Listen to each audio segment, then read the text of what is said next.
The next section explains ways to show income. To avoid confusion, use one method per income.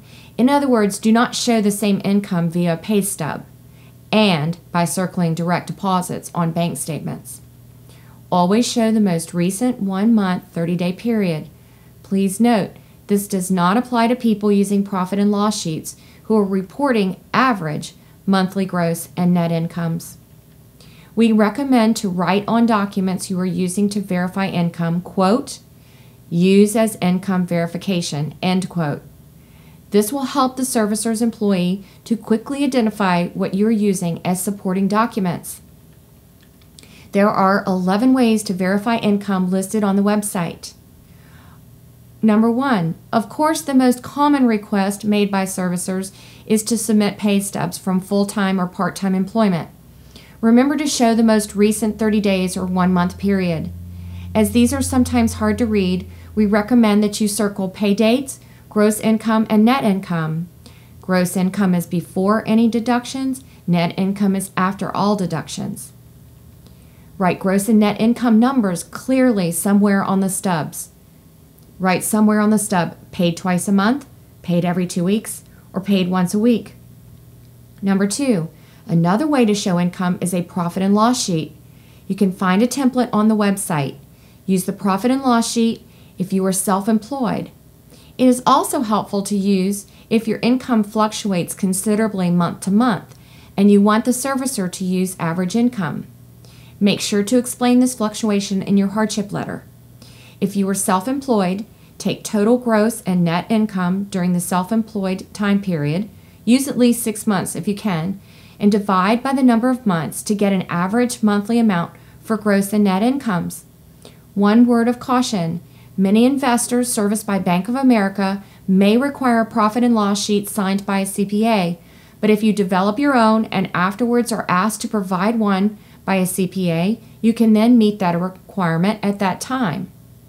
Third, use the page or pages from the most recent bank statement and circle the deposits. We show an example of this on the website. Use this way only as an alternative if you do not have pay stubs. Remember to write use as income verification somewhere on the page. This does not replace the requirement to submit full bank statements. This is only verifying income. Fourth, use a pension benefit statement showing the monthly pay to you or a contributing member to household. There's an example on the website. To obtain one, call the number listed on any correspondence from the benefits provider and request a copy of the statement. Fifth, Social Security rewards letter showing the monthly pay to you or contributing member to household. There's an example on the website. To obtain, go to the local Social Security office and give your ID for immediate response or call 1-800-772-1213 and request the rewards letter. Number 6, disability benefit statement showing the monthly pay to you or a contributing member to household. Again, there's an example of a VA disability letter on the website.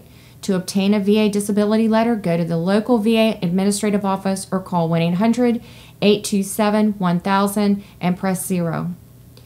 Number 7, child support agreement. If you receive court-ordered child support, you will be required to provide the court document or agreement. Number 8, alimony agreement. If you receive alimony, you will be required to provide a document verifying alimony, such as a divorce settlement. Number 9, defects agreement. If you receive income from defects for a dependent, then a document verifying this fact will be required. Number 10, rental agreement. You can use the template provided on the website if you rent a room or property to another party. Please note, some servicers, such as Saxon, require a rental agreement even from a family member living or contributing to household. Most of the time, however, income verification from a contributing household member will suffice. You can either ask the servicer up front or provide documentation and learn it later when you ask, per our scripts, if there is any documentation missing. Number 11, a notarized letter from another person contributing to household. If you use this method, proof of income most recent 1 month from the person contributing to household is also required. There's an example shown on the website. Here's a recommendation. If you are using several income sources or several deposits during the most recent month, it is best to use an income summary. You can find a sample on the website. All borrowers are to sign, print, and date this page. Another recommendation is this: cash received for services must be verified. Before spending cash, deposit cash immediately into a bank account so that deposits may be verified from bank statements. Then withdraw the amount needed. If you do not qualify for this plan right now, you have 5 options. Number 1, ask for a partial payment forbearance. We have provided an example. This is a temporary solution which is generally offered for temporary financial losses associated with illness, which resulted in time off work and medical bills, death in the family resulting in time off work and funeral expenses, and temporary cut in pay necessitating a mandatory leave of absence, for instance. Depending on the servicer, the borrower may be able to use reduction in income or loss of income, but that varies by servicer. A partial payment forbearance allows lower payments, sometimes 1/2 the current payment, for a limited time, but borrowers must meet the guidelines of and request a loan modification at the end of the forbearance period.